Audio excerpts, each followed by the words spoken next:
Ayat hari ini adalah Yeremia pasal 18, ayat 13-23. Mari kita baca bersama. Sebab itu beginilah firman Tuhan. Cobalah tanyakan di kalangan bangsa-bangsa, siapakah yang telah mendengar hal seperti ini? Anak darah Israel telah melakukan hal-hal yang sangat ngeri. Masakan salju putih akan beralih dari gunung batu Sirion?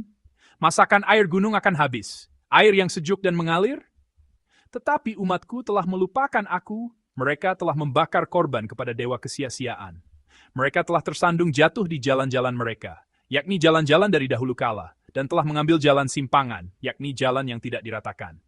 Maka mereka membuat negerinya menjadi kengerian, menjadi sasaran suitan untuk selamanya. Setiap orang yang melewatinya akan merasa ngeri dan akan menggeleng-gelengkan kepalanya. Seperti angin timur, aku akan menyerahkan mereka di depan musuhnya. Belakangku akan kuperlihatkan kepada mereka, dan bukan mukaku pada hari bencana mereka. Berkatalah mereka, marilah kita mengadakan persepakatan terhadap Yeremia, sebab imam tidak akan kehabisan pengajaran, orang bijaksana tidak akan kehabisan nasihat, dan nabi tidak akan kehabisan firman. Marilah kita memukul dia dengan bahasanya sendiri, dan jangan memperhatikan setiap perkataannya. Perhatikanlah aku ya Tuhan, dan dengarkanlah suara pengaduanku, akan dibalaskah kebaikan dengan kejahatan? Namun mereka telah menggali pelubang untuk aku. Ingatlah bahwa aku telah berdiri di hadapanmu, dan telah berbicara membela mereka, supaya amarahmu disurutkan dari mereka. Sebab itu serahkanlah anak-anak mereka kepada kelaparan, dan biarkanlah mereka dipancung pedang. Biarlah istri-istri mereka kehilangan anak dan suami. Biarlah laki-laki mereka mati oleh sampar, dan pemuda-pemuda mereka mati karena pedang di pertempuran. Biarlah kedengaran jeritan dari rumah-rumah mereka, apabila engkau dengan tiba-tiba mendatangkan gerombolan perampok kepada mereka. Sebab mereka telah menggali pelubang untuk menangkap aku, dan telah memasang jerat untuk kakiku. Tetapi engkau, ya Tuhan, engkau mengetahui segala rancangan mereka untuk membunuh aku. Janganlah ampuni kesalahan mereka, dan janganlah hapuskan dosa mereka dari hadapanmu. Tetapi biarlah mereka tersandung di hadapan matamu. Bertindaklah pada hari murkamu terhadap mereka. Amin. Firman yang akan kita renungkan bersama hari ini merupakan kelanjutan dari firman Tuhan pada hari Minggu kemarin. Melalui hubungan antara tukang periuk dan tanah liat, firman itu berbicara tentang hubungan antara Allah dan kita sebagai ciptaannya. Melalui hubungan antara tukang periuk dan tanah liat, Allah menyampaikan kepada umat Israel hati dan kehendaknya bagi mereka. Allah sungguh ingin membentuk mereka yang seperti tanah liat menjadi seperti permata. Karena itu Allah berfirman dengan jelas.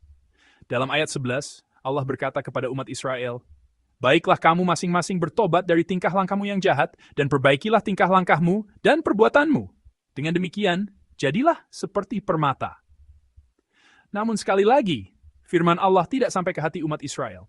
Umat Israel mengaku bahwa hidup menurut firman Allah adalah hal yang sia-sia. Itulah perkataan dalam ayat 12. Ketika seseorang hidup mengikuti dosa dan keinginan, firman Allah dan kehendak Allah hanya terasa bertentangan dengan sifat dirinya yang berdosa. Karena itu, umat Israel menyatakan bahwa mereka akan hidup menurut hati dan kehendak mereka yang keras. Mereka akan menjadi tuan atas hidup mereka sendiri dan hidup sesuka hati.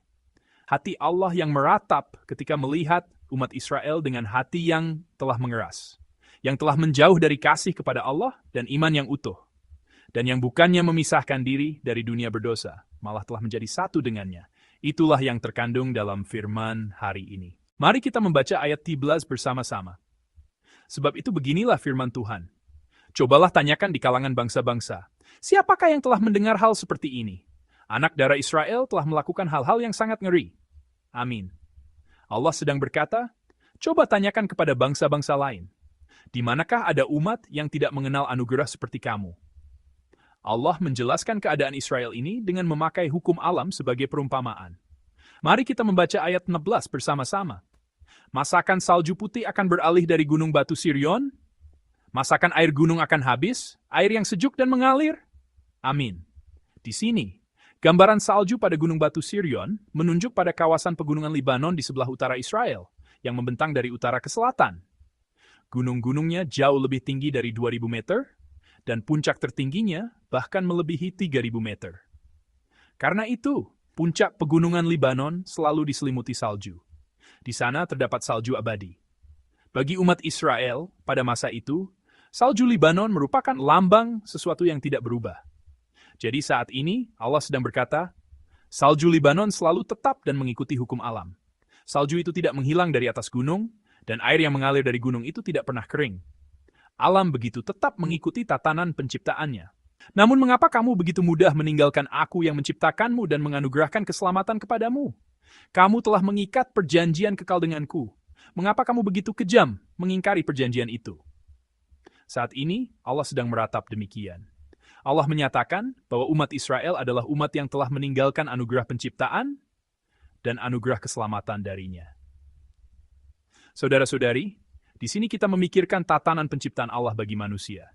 Kejadian 1:27 menyatakan dengan jelas bahwa Allah menciptakan manusia menurut gambarnya. Pernyataan bahwa manusia adalah gambar Allah, bahwa kita adalah gambar Allah, mengandung berbagai makna.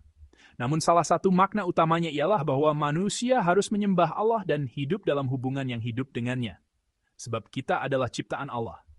Namun umat Israel menyembah berhala, bukan Allah Sang Pencipta. Dan meskipun umat Israel adalah umat yang telah mengalami anugerah Allah yang menyelamatkan mereka dari Mesir, mereka melupakan anugerah itu, melupakan perjanjian, dan meninggalkan Allah. Kepada mereka Allah berseru, mengapa kamu begitu melupakan anugerah penciptaan dan anugerah keselamatan? Saudara-saudari, seruan Allah ini juga harus terdengar dengan nyata oleh kita. Sebab kita pun adalah makhluk yang diciptakan menurut gambar Allah. Lebih jauh lagi, kita yang berada di sini sekarang bukan hanya menerima keselamatan seperti pembebasan dari Mesir. Melalui karya penebusan Yesus di kayu salib, kita diselamatkan dari dosa dan kematian kekal. Dengan kata lain, kita orang-orang Kristen yang berada di sini adalah orang-orang yang telah menerima anugerah Allah yang sejati dan mutlak. Karena itu, melalui firman Allah ini kita harus memeriksa diri. Jika memang demikian, apakah aku sedang menjalani hidup yang sepadan dengan anugerah penciptaan dan anugerah keselamatan yang mutlak yang telah kuterima dari Allah? Allah bertanya kepada umat Israel, mengapa kamu tidak sungguh-sungguh hidup sepadan dengan anugerah penciptaan dan anugerah keselamatan?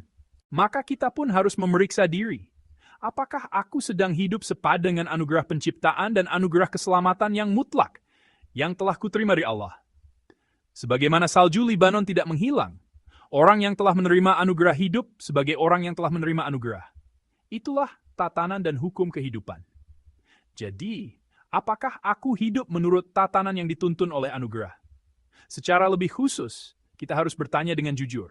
Melalui keseharianku dan seluruh hidupku, apakah kehendak Allah dan kemuliaan Allah sungguh dinyatakan? Apakah kita menjalani hidup seperti itu? Apakah kita hidup menurut tatanan anugerah, sepadan dengan anugerah yang telah kita terima? Demikianlah hati dan kehendak Allah sangat terang dan jelas. Namun umat Israel meninggalkan Allah dan hidup dengan menyembah berhala yang sia-sia.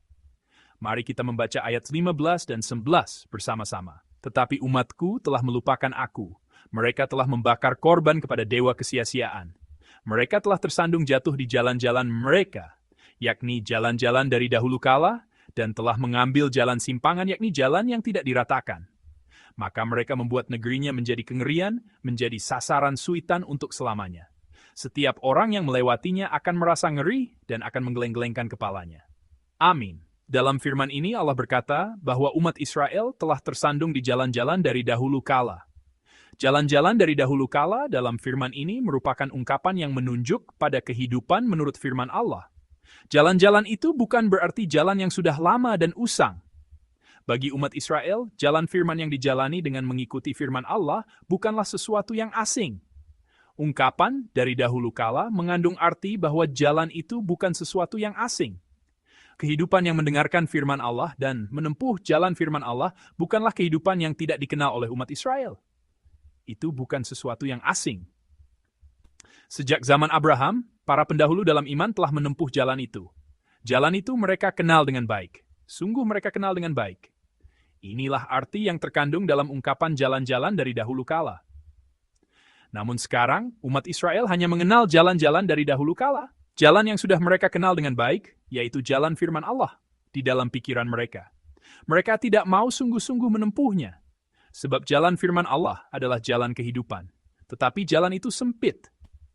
Di tengah masyarakat yang menganjurkan dan membanggakan dosa, hidup kudus dengan mengikuti jalan firman, menuntut kita untuk terus-menerus berjuang melawan keinginan berdosa di dalam diri, mendisiplinkan diri serta menundukkan keinginan itu dan membuatnya taat. Sedangkan dari luar, kita harus hidup dengan bersedia menanggung kerugian dan bahaya. Allah yang berfirman tidak terlihat oleh mata, sedangkan dunia dan manusia sering terlihat begitu jelas dan begitu besar. Kerajaan Allah yang kekal, yang diajarkan oleh firman, sering terasa jauh dan seakan-akan tidak dapat digenggam. Namun, nilai-nilai duniawi terasa begitu dekat dalam jangkauan. Karena itu umat Israel tidak mau menempuh jalan firman yang sempit dan sesak, melainkan berusaha membuka jalan baru yang nyaman dengan mengikuti keinginan mereka sendiri. Inilah makna firman yang terkandung dalam ayat 15 dan 11 hari ini. Namun di jalan yang meninggalkan Allah dan mengikuti keinginan berdosa, tidak ada kehidupan sejati dan sukacita sejati. Melalui firman hari ini, Allah menyatakan dengan jelas bahwa yang tersisa di jalan yang mengikuti keinginan hanyalah kehampaan yang tidak dapat diisi dan kegelisahan. Sedangkan yang menanti hanyalah kebinasaan kekal. Di sini kita teringat akan perkataan Yesus. Mari kita membuka Matius 7 ayat 13-16, lalu membacanya bersama-sama. Inilah firman dalam perjanjian baru, Matius 7 ayat 13-14. Mari kita membaca Matius 7 ayat 13-14 dengan satu suara. Masuklah melalui pintu yang sesak itu, karena lebarlah pintu dan luaslah jalan yang menuju kepada kebinasaan, dan banyak orang yang masuk melaluinya. Karena sesaklah pintu dan sempitlah jalan yang menuju kepada kehidupan, dan sedikit orang yang mendapatinya. Amin. Inilah perkataan Yesus.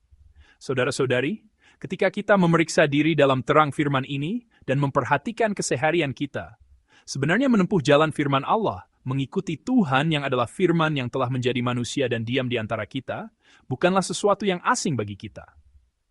Jalan firman yang sejati ini juga merupakan jalan dari dahulu kala bagi kita.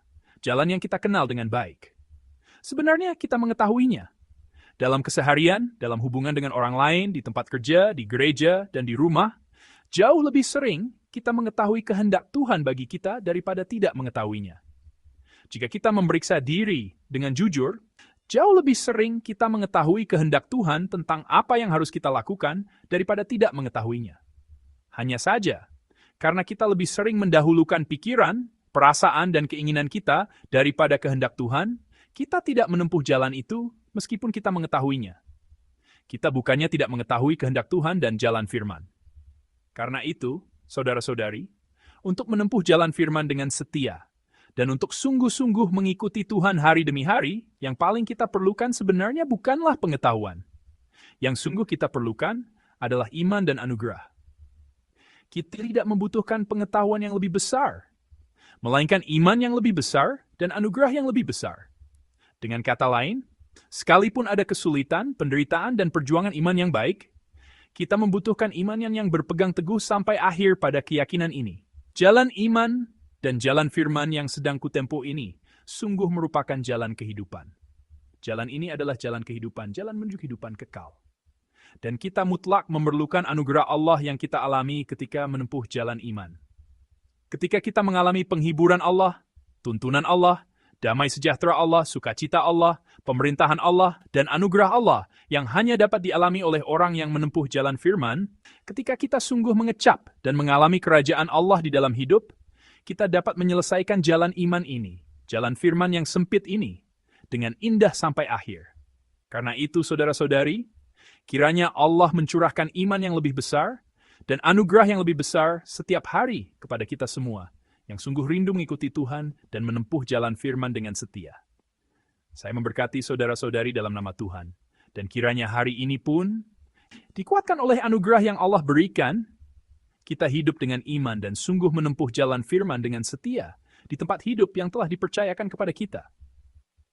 Saya juga sungguh menyatakan berkat ini dalam nama Yesus Kristus. Kiranya saya dan saudara-saudari semua menjadi orang yang sungguh hidup sepadan dengan anugerah yang telah kita terima, mengikuti tatanan anugerah itu, serta hidup bagi Allah dan kehendak-Nya.